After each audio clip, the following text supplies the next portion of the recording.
બરાબર. તમારું નામ શું છે? જૈનિલ મહેતા. બરાબર. તમારા મામા? હા. બરાબર. ઓકે. તમારું નામ શું છે? પ્રતાપભાઈ ગાંધી. બરાબર. હવે આપણે લગભગ 20 દિવસ પહેલા દાખલ કર્યા હતા. ત્યારે શું શું તકલીફ હતી? વિસ્તારથી કહો મને. ત્યારે પેનક્રિયાસ ઉપર ઇન્ફેક્શન હતું, કિડની ઉપર કિડનીમાં સોજો હતો, પેટનું પ્રમાણ બહુ ફૂલી ગયું હતું, પછી પેશાબ અટકતો હતો, સંડાસમાં તકલીફ હતી અને શ્વાસ ચડતો હતો, થોડું ઘણું ચાલે તો તે બહુ કઈ એક્ટિવિટી નહોતી થતી અને બહુ જ તકલીફો હતી. મને 13 દિવસ અહીંયા દાખલ રહ્યા.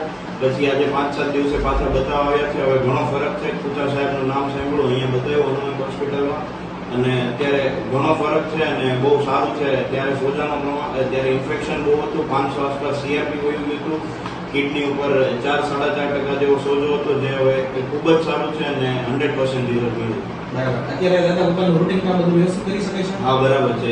બરાબર. ત્યારે દાખલ થયા ત્યારે ભાન અવસ્થા પણ થોડીક હા, ખોરવાઈ ગઈ. ભાન અવસ્થા. હા. બરાબર. અને અત્યારે દાદા બધું